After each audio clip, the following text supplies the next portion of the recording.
திரு ஜீவசகாப்தன் ஒரு கேள்வி கேட்கிறார். இப்போ இருப்பதிலேயே குறைவான வாக்குறுதிகளை நிறைவேற்றியது திமுக தான் என்ற அந்த குற்றச்சாட்டை அமித்ஷா முன்வைக்கிறார். ஆனா அப்படி குறைவான வாக்குறுதிகளை நிறைவேற்றுவதற்கு காரணமாக இருப்பதே அவர்கள்தான் என்கிறார் ஜீவசகாப்தன். உங்க பார்வை? இல்ல, இப்போ தமிழ்நாட்டுல நம்ம பல மாவட்டங்கள்ல அதிகப்படியான மழை பெய்யுது. அந்த மழைநீர் தேக்கம் காரணமாகவும் வெள்ளம் காரணமாகவும் நம்ம என்னென்ன பிரச்சனைகளை மக்கள் சந்தித்தார்கள்னு பார்த்தோம். அதுல வருஷம் வந்தவனே சொன்னது 90%, ஒருத்தர் 85%, ஒரு 80% சொன்னாங்க. அதுக்கப்புறம் 4 வருடம் முடிந்து 5வது வருடத்துல நம்ம இருக்கோம். அப்படிங்கும் போது இன்னும் சிறிது காலத்தில் பணிகள் நிறைவு பெற்றுவிடும் அப்படின்னு சொல்றாங்க. ஏங்க, ஒரு வருஷத்திலேயே 90% பண்ணிட்டீங்கன்னாக்க அப்ப 10% பண்றதுக்கு உங்களுக்கு 4 வருஷம் தேவைப்பட்டதா? இல்லைன்னா அந்த மொத்த திட்டத்துல என்ன பிரச்சனைங்கிறது தானே கேள்வி. அப்போ அங்க உங்களுக்கு மத்திய அரசை நீங்க எப்படி குறை கூற முடியும் அப்படிங்கிறது பாயிண்ட் நம்பர் 1. இங்கே இருக்கக்கூடிய விவசாயிகள் இன்னைக்கும் ஒரு பக்கம் சொல்றாரு, உங்களுக்கு நீங்க இஷ்டம் போல என்ன வேணா கேட்கலாமா அப்படின்னு சொல்லிட்டு. அப்படி பார்த்தா மக்கள் என்ன இதுவா நடுக்கடல்ல பேனா வைங்க நான் கேட்டாங்க? அதெல்லாம் ஒண்ணும் இல்ல. மக்கள் கிட்ட கேட்டா மக்கள் நலம் தான் சொல்லுவாங்க.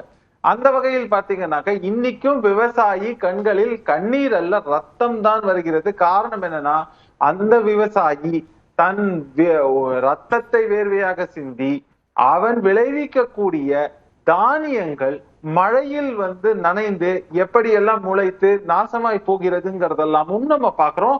அத இந்த 5 வருஷம் கழிச்சு இந்த பிரச்சனைங்கிறத பார்க்கிறோம். அந்த ஈரப்பதம் 22% ஏற்றுக்கொள்ளணும் என்ற கோரிக்கையை மாநில அரசு முன்வச்சது நவம்பர் வரையும் இருங்க. ஆனா அதை ஏற்றுக்கொள்ள இதுதான் பிரச்சனை. இருங்க ஒரே நிமிஷம். அடுத்தது நீட்டு விவகாரம். இதுக்கு பதில் சொல்லுங்க. கடந்த ஆட்சி காலத்துல சொல்லுங்க, ஈரப்பதம் அதோட அளவு 17%லிருந்து 22% அதிகரிக்கணும் என்ற கோரிக்கை விவசாயிகளும் முன்வைத்தாங்க, மாநில அரசும் முன்வைத்தது. விவசாயிகளுடைய அந்த கோரிக்கையை மத்திய அரசு ஏற்கலையே. அதற்கான காரணத்தை தானே மத்திய அரசு சொன்னாங்க.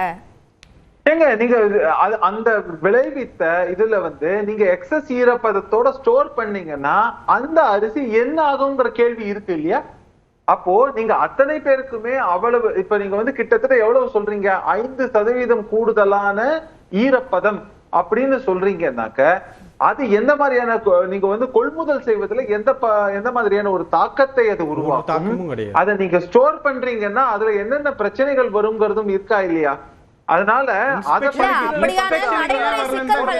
மத்திய அரசுக்கு இருக்கும்போது மாநில அரசுக்கு அப்படியான நடைமுறை சிக்கலாக இல்லாமல் அது விவசாயிகளை வஞ்சிக்கக்கூடிய விஷயமா பார்க்கறது. ஒரே நிமிஷம். நீங்க முறைப்படியாக திட்டங்கள் போட்டு இதுல குடோன் எல்லாம் கட்டி இருந்தீங்கன்னா நீங்க இந்த மாதிரியான கோரிக்கை வைக்க வேண்டிய அவசியமே இல்லைங்கிறதான் பிரச்சனை. நீங்க உங்களுடைய கடமையை கை கழுவுகிறீர்கள் அப்படிங்கறதுதான் பிரச்சனை. அடுத்த முக்கியமான விஷயம், நீட்டுல கடந்த ஆட்சி காலத்துல என்ன சொன்னாங்க? என்ன சொல்லி ஆட்சிக்கு வந்தாங்க? நாங்களா இருந்தா முதல்ல ஆட்சிக்கு இந்த நீட்டு வரதுக்கான காரணம் யாரு? திமுக கூட்டணியில் இருந்த யுபிஏ. அடுத்த 2வது முக்கியமான விஷயம், கோர்ட் தான் இதை பண்ணது யாரு? அதுக்கு ஆனாலும் அதிமுக பீரியட்ல இருக்கும் போது திமுகவின் தலைவர்களும் சொன்ன விஷயம், வெக்கமான சூடு சோர்ணை இருந்ததுன்னா உங்களால நீட்டு விலக்கு பெற முடியும். எங்களுக்கு அதை பண்றதுக்கு ஒரே கையெழுத்துல அது நீட்டு விலக்கு எப்படி கொடுக்கணும்னு தெரியும். 4.5 வருஷமா அந்த கையெழுத்த இன்னும் புள்ளிய ஆரம்பிச்சாங்களாங்கிற ஒரு கேள்வி இருக்கு. கேட்டா இப்ப என்ன சொல்றாங்க? எதிர்க்கணும் என்பதுதான் பாஜகவோட கோரிக்கையாவும் இருக்கா? பாஜக நீட்டு வேணும் அப்படின்னு தானே சொல்லுது. ஆமாங்க, அவங்க நிலைப்பாடு அவங்க தெளிவா தான் இருக்காங்க. நீங்க எதுக்கு பாஜக நீங்க நீட்டு வேணாம்னு சொல்றீங்கிறதான் கேள்வி. இதுல மாணவர்களுக்கு பலன் இருக்கும் போது ஏன் பாஜக நீங்க நீட்டு வேணாம் இல்ல சார், நீட்டு வேணும் அதுதானே உங்களுடைய நிலைப்பாடா இருக்கு.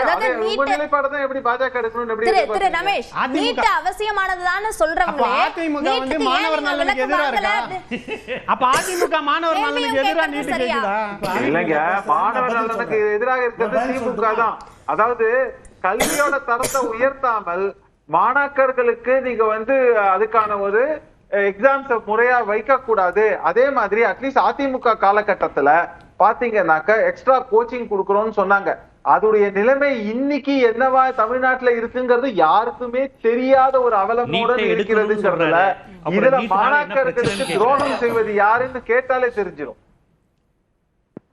இல்ல சார், நீட் என்னோட கேள்வி சிம்பிள் சார். நீட் அவசியம்னு சொல்றவங்களே நீட்ல இருந்து விலக்கு வாங்குறேன்னு சொன்னீங்களே, என்னாச்சு அப்படின்னு கேக்குறது அது ஒரு நக்கல் துணியா இல்லையா? நான் என்ன கேக்குறேன், நீங்க பித்தலாட்டம்னு சொல்றேன். ஏங்க நீங்க நான் என்ன சொல்றேன், உங்களுடைய இருமுகத்தை இங்க காட்டுறீங்கன்னு தான் நான் கேக்குறேன்.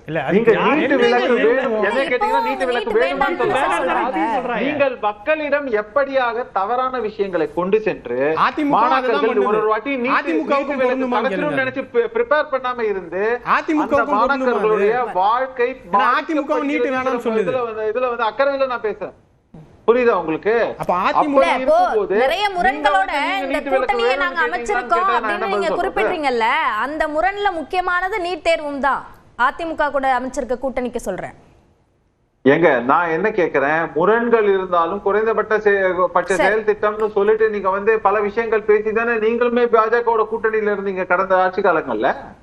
அந்த மாதிரி தான். ஆனா நீங்க எல்லாத்துக்கும் எல்லாத்துலயும் ஒத்து போகணுங்கிற அவசியம் இல்ல. அட்லீஸ்ட் குறைந்தபட்சம் இந்த மாதிரியாக எதிரும் புதிருமாக ஒரு சில இதுல கொள்கை வேறுபாடுகள் இருந்தால் கூட இங்க அதிமுகவும் பாஜகவும் ஒன்றாக பயணிக்கிறார்கள்ங்கிறத பாக்குறோம்.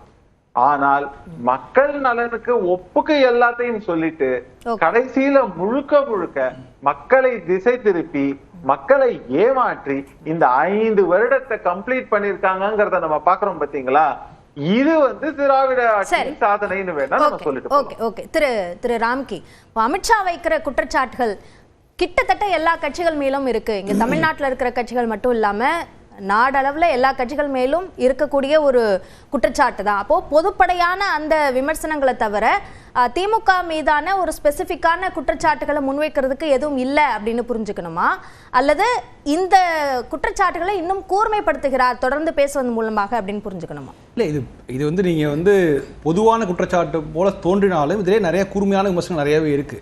நீங்கள் ஊழலை பற்றி பேசும்போது வறுமையை கூட ஒழித்துடலான்னு சொன்னால் கூட நம்பலாம், ஆனால் ஊழலை ஒழிக்கவே முடியாது. இது எல்லா மாநிலங்களும் உள்ள பிரச்சனை தான் ஆக்சுவலாக. இப்போ எந்த அளவுக்கு ரேஷியோ அப்படி இருக்குது அப்படின்னா, நம்ம வாஷிங் மிஷினில் போட்டு வெளுத்தாலும் தீராத ஒரு கரை உள்ள இடம் இங்கே இருக்குது. அது நிஜம்தான் ஆக்சுவலாக. இப்போ நீங்கள் டெல்லியிலேருந்து இங்கே பேசுகிறவங்க இன்றைக்கி தேர்தலுக்காக பேசுகிறா பார்க்கல. இந்த தேர்தல் முடிந்து யார் ஆட்சிக்கு வந்தாலும் சரி 2028 அவங்க பேசுவாங்க. ஏன்னா அவங்களுக்கு 2029ங்கிறது முக்கியமான விஷயம். ஸோ அப்போ அன்றைக்கும் இது பேசுபொருளாக இருக்கும். ஸோ அதனால் நீங்கள் ஊழலுங்கிறத ஏதோ சொல்லி கடந்து போகிறதா நான் பார்க்கல. ஆனால் இன்றைக்கி அவர் பேசினது நிறைய விஷயங்கள் ரொம்ப கூர்மையாகவே இருக்குது. முக்கியமாக நீங்கள் புதுக்கோட்டையில் திரு அமித்ஷா அவர்கள் பேசின பேச்சையும் வீரபாண்டியில் திரு எடப்பாடி அவர் பேசின பேச்சையும் ரெண்டையும் எண்ணித்து தான் நான் பார்க்கணும். 2 பேருமே 2 விஷயங்கள் தொட்டு காமிக்கிறாங்க. முதல்ல ஊழல், 2வது இந்த பொய்யான வாக்குறுதிகள். இதை தான் ஹைலைட் பண்ணி இன்றைக்கி பேசியிருக்காங்க. இதில் அதிகமாக பாஜக அமித்ஷா அவர்கள் பேசினது இந்த ஊழல் பற்றி தான். நிறைய அவர் சொல்கிற இந்த மணி லாண்டரிங்